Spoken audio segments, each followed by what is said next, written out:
اب کیا ہوا؟ قرآن کہتا ہے کہ فرشتوں نے نا اس صندوق کو وہاں سے اٹھایا۔ مفسرین نے لکھا اس کا معنی یہ بھی ہو سکتا ہے کہ اس بیل گاڑی کو ڈائریکشن پہ لگایا، ادھر سے حضرت شمویل علیہ السلام نے جناب طالوت کو بادشاہ بنا دیا، اور ادھر سے وہ صندوق چل پڑا۔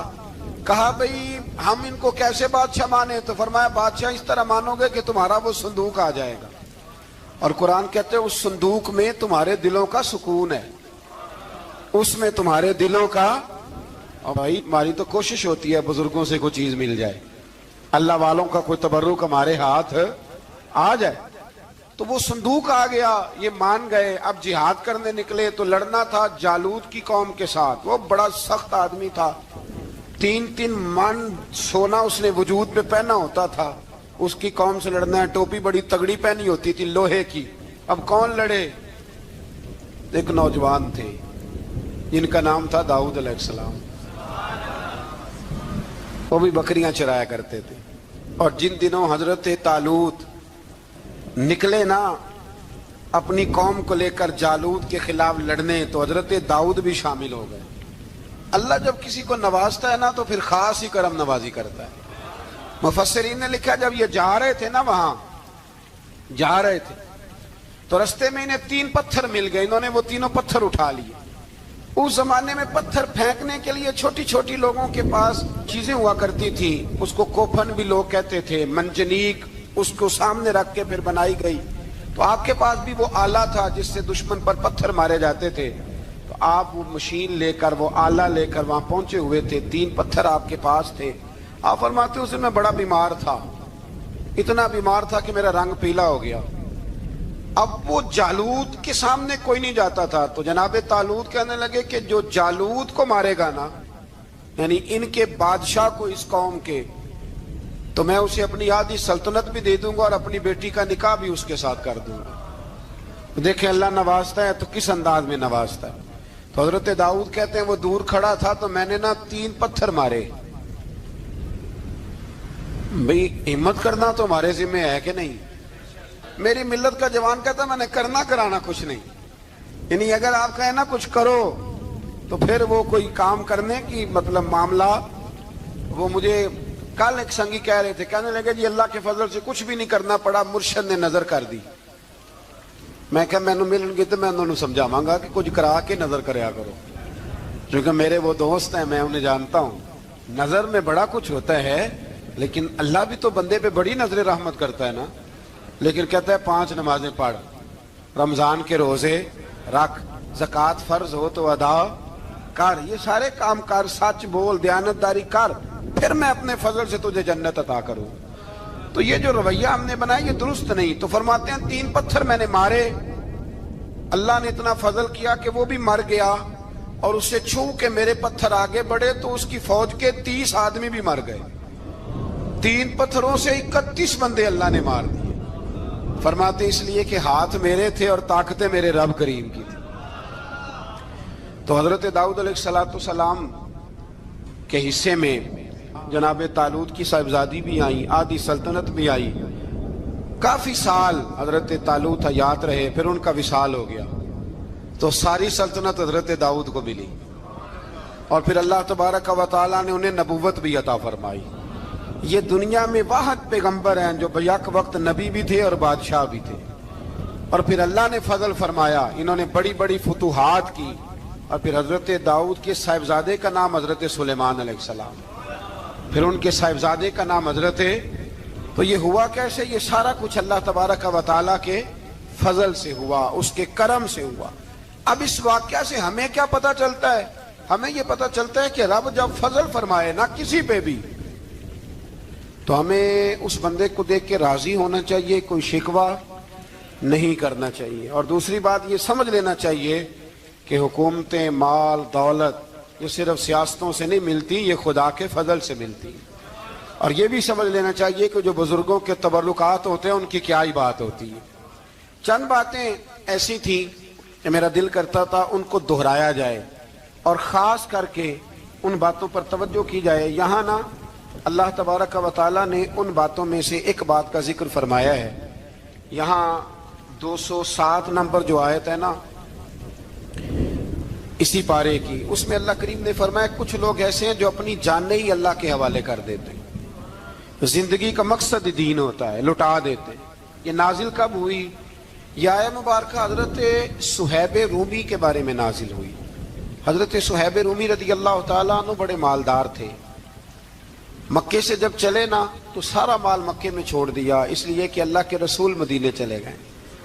فرماتے ہیں پھر میں نے مال و دولت کی پرواہ نہیں کی، پھر میں نے یہ سوچا کہ میں نے اپنے حبیب کے پاس طیبہ کے لیے جب نکلا تو کفار نے، قریش مکہ نے روکا، ہم نہیں جانے دیں گے۔ حضرت صہیب رومی فرمانے لگے بھی سنو، میں کمزور نہیں، میں طاقتور آدمی ہوں، اور تم میں سے کوئی ایسا مائی کا لال نہیں جو تیر چلانے میں مجھ سے زیادہ سیانا ہو، تلوار چلانے میں مجھ سے زیادہ عقل مند ہو، جانا مدینے میں نے ہے۔ اب یہ ہے کہ تم بتاؤ میرے ساتھ تیروں تلواروں سے لڑو گے یا میں تمہیں ایک سودا بتاؤں وہ سودا کرو گے؟ قریش کہنے لگے سودا کیا ہے؟ کہنے لگے میرا بڑا مال ہے، میں مکے میں دفن کر کے آیا ہوں، تم مجھے مدینے جانے دو، میں تمہیں سارے مال کا پتہ بتا دیتا ہوں۔ ہزاروں لاکھوں میں تھا مال تجارت، دیکھیں جب صحابہ مدینے جاتے تھے تو کتنی قیمت دے کے جایا کرتے تھے۔ تم مجھے جانے دو، میں تمہیں وہاں کا پتہ بتاتا ہوں۔ انہوں نے کہا جی بات ٹھیک ہے، آپ پتہ بتا دیں۔ حضرت صہیب نے ساری زندگی کی جمع پونجی ہزاروں لاکھوں میں ساری دے دی اور مدینے کے لیے تیار ہو گئے۔ اللہ کریم نے اس بات کو بڑا ہی پسند فرمایا اور فرمایا وَمِنَ النَّاسِ مَن يَشْرِي نَفْسَهُ ابْتِغَاءَ مَرْضَاتِ اللَّهِ، فرمایا کچھ لوگ ایسے ہیں جو اپنی جانیں بیچ دیتے ہیں اللہ کی رضا حاصل کرنے کے لیے، اپنی جانیں بیچ دیتے ہیں، نَفْسَهُ ابْتِغَاءَ مَرْضَاتِ اللَّهِ، اللہ کی رضا حاصل کرنے کے لیے اپنی جانوں کو بیچ دیتے ہیں۔ تو فرمایا پھر اللہ کیا کرتا ہے؟ فرمایا واللہ رؤوف بالعباد، پھر اللہ بھی اپنے بندوں پر بڑا ہی رحم فرمانے والا ہے۔ جب یہ سارا مال دے کے مدینے پہنچے نا تو ان کے استقبال کے لیے جناب عمر پہلے سے موجود تھے۔ حضرت عمر ریسیو کر کے نبی کریم کی بارگاہ میں لے گئے تو فرماتے ہیں حضور نے مجھے دیکھتے ہی فرمایا صہیب زندگی میں تم نے بڑی تجارتیں کی ہوں گی، پر یہ جو تم نے سودا کیا ہے نا یہ بڑا ہی نفع والا کیا ہے، یہ جو سودا فرمایا یہ تو نے بڑا۔ تو دین کے لیے جب آپ کوئی کام کرتے ہیں تو یہ سودا بڑا نفع والا۔ ایک مضمون اور یہاں ہے 216 نمبر آیت میں، وہ بھی بڑا ہی سمجھنے والا ہے۔ اللہ کریم نے جب جہاد فرض کیا نا تو فرمایا کتب علیکم القتال، ہم نے تم پر قتل کرنا، قتال کرنا فرض کیا ہے۔ فرمایا ہو سکتا ہے تمہیں یہ کراہت محسوس ہو، مشکل لگے، برا لگے۔ ایک بات جو آج کی نصیحت ہے اور مضامین قرآن جو ہم سیکھ رہے ہیں اس کے اندر سے ہمیں یہ خاص چیز ہے، اس کو سمجھنا چاہیے۔ اللہ کریم نے فرمایا کہ تم پر جہاد فرض کیا گیا ہے، وَهُوَ كُرْهٌ لَكُمْ، ہو سکتا ہے تمہیں ناپسند ہو، تو ایک نا ساری زندگی کے لیے ایک نصیحت کر دی۔ فرمایا وَعَسَىٰ أَن تَكْرَهُوا شَيْئًا، ہو سکتا ہے تم کسی چیز کو ناپسند کرو، وَهُوَ خَيْرٌ لَكُمْ، اور وہ تمہارے لیے اچھی ہو۔ اللہ اکبر، یہ وہ بات ہے اگر سمجھ میں آ گئی تو کلیجہ ٹھنڈا ہو گیا، زندگی سکون میں آ گئی۔ فرمایا ہو سکتا ہے تم کسی چیز کو ناپسند کرو اور وہ تمہارے لیے بہتر ہو۔ وَعَسَىٰ أَن تُحِبُّوا شَيْئًا، ہو سکتا ہے تم کسی چیز سے محبت کرو، وَهُوَ شَرٌّ لَكُمْ، اور وہ تمہارے لیے بری ہو، اچھی۔ بس میرے رب نے ایک بات مسلمان کو بتا دی جو جینے کے لیے بڑی کافی ہے۔ فرمایا تم میرے اور میرے رسول کے حکم پر چلو۔ کیوں؟ اس لیے کہ واللہ یعلم وانتم لا تعلمون، اللہ جانتا ہے تم نہیں جانتے۔ ہمیں بے قراری زندگی میں اس لیے کہ ہم حقیقت پسند نہیں، ہم بہانوں میں، ہم ہواؤں میں جیتے ہیں، ہواؤں میں، خیالات میں زندگی گزارتے ہیں۔ بڑا ٹائم پڑا ہے، مثلاً کتنا میرے رسول کریم صلی اللہ تعالی علیہ وآلہ وسلم نے ایک دن صحابہ سے فرمایا تمہیں حیا نہیں آتی؟ حضور کیا ہوا؟ فرمایا وہ والے مکان بناتے ہو جن میں تم رہ نہیں سکتے، وہ والا مال جمع کرتے ہو جو کھا نہیں سکتے، حیا نہیں آتی؟ عرض کی حضور حکم کریں تو محبوب فرمانے لگے جوتے کا ایک تسمہ بند کرتا ہوں تو سوچتا ہوں دوسرا بند کرنے سے پہلے موت آ جائے گی. ایک سانس اندر جاتی ہے تو دوسرا آنے سے پہلے میں یاد کرتا ہوں کہ مجھے دنیا سے جانا ہے. تمہیں حیا نہیں آتی؟ وہ مکان بناتے ہو جن میں رہ ہی نہیں سکتے, وہ مال جمع کرتے ہو جو کھا. حقیقت پسند نہیں بھائی. ہم بہت سارے لوگ ہیں بڑی باتیں سناتے ہیں, بڑی. میں کہتا ہوں اصل میں نا زیادہ باتیں سنا کے نا بیچارہ اپنے آپ کو مطمئن کرنا چاہتا ہے. اصل بات یہ ہے کہ اندر سے نا ہلا ہوا ہے, کچھ بھی نہیں. بڑا زیادہ ہنستا ہے اور مجھے لگتا ہے کہ کوئی گہرا زخم چھپا رہا ہے. اس لیے ملمہ سازی, حقیقت پسند بنو, حقیقت پسند. یاد رکھنا, من ترک صلاۃ متعمدا فقد کفر. میرے رسول نے حقیقت بیان کی, فرمایا جس نے ایک نماز بھی جان بوجھ کے چھوڑی اس نے رب کے رب ہونے کا انکار کیا, اس نے کفران نعمت کیا. یہ حقیقت ہے, کوئی کلیریفیکیشن نہیں, کوئی وضاحت نہیں. جو نماز نہیں پڑھتا جھوٹ بولتا ہے, غلط بیانی کرتا ہے. جو شخص رزق حرام کما کے کہتا ہے کہ اس کے بغیر گزارا نہیں چلتا, وہ جھوٹ بولتا ہے. اس لیے کہ رب فرماتا ہے جب تجھے پیدا کیا ہے تو تیرا رزق میرے ذمہ ہے.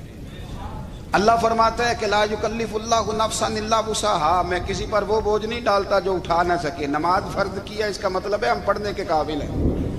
اس نے ہمارے ذمہ داریاں لگائی ہیں تو مطلب یہ ہے کہ ہم ذمہ داریاں ادا کرنے کے قابل ہیں. ورنہ وہ کہتا ہے میں وہ بوجھ ڈالتا ہی نہیں جو تجھ سے اٹھایا نہ جائے. اگر چاہتے ہو کہ زندگی میں اطمینان ملے تو خدا را حقیقت پسندوں والی زندگی گزارو. یہ فضاؤں میں زندہ رہنا, ہواؤں میں. اللہ بڑا معاف کرنے والا ہے, اللہ بڑا کریم ہے, معاف کر دے گا. تو بھئی یہ بات صحابہ کو بھی پتا تھی, یہ اہل بیت کو بھی خبر تھی, تو وہ تو ایک ایک بات کا لحاظ کرتے تھے.